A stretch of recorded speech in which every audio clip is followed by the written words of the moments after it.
एक वह समय था जब चिट्ठियों में अपनों का प्रेम, गाँव की मीठी सुगंध और मधुर स्मृतियाँ भरी रहती थीं। जब भी इन पत्रों को पढ़ते तो बातें और यादें दोनों ही हृदय को आनंद से भर देती थीं।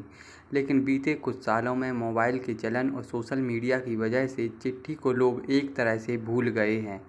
लेकिन एक शख्स ऐसे भी हैं जिन्होंने पोस्ट कार्डों का अनोखा और दुर्लभ संग्रह कर रखा है। उनके संग्रहालय में राजवंशों के 100 साल से अधिक पुराने पोस्ट कार्ड रखे हुए हैं।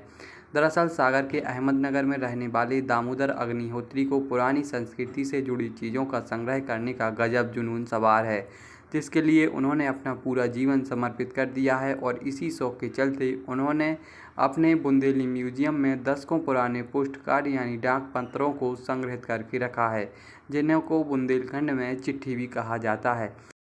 इसको पोस्ट कार्ड कहते हैं। तो ये हमारे पास 1899 से डाक पत्र हैं। कुछ हमारे यहाँ सब रखे हुए हैं कि वो डिस्प्ले के लिए यहाँ पूरी पर्याप्त जगह नहीं है। हमारे पास करीब 60-70 ऐसे पोस्ट कार्ड डाक पत्र हमारे पास कलेक्शन में हैं। तो ये 1899 से कुछ पत्र हमने लगा रखे हैं।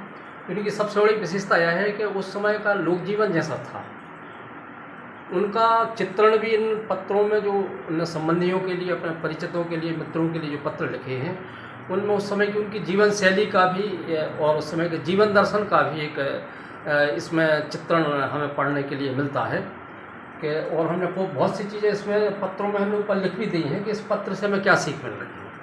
जैसे किसी एक में लिखा है कि बड़ों के प्रति आदर और अपनी गलती स्वीकार करने की सीख।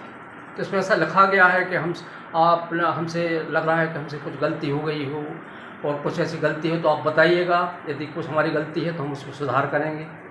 तो ऐसे विभिन्न पत्रों में जो है सामाजिक प्रेम और भाईचारे की सीख, प्रकृति प्रेम और संयुक्त परिवार परंपरा की सीख, तो ऐसे विविध प्रकार के पत्रों में, विभिन्न पत्रों में जो है इस तरह की हमें प्रेरक सीख भी इन पत्रों के माध्यम से मिल रही है। तो ये कलेक्शन भी आप यहाँ देख सकते हैं।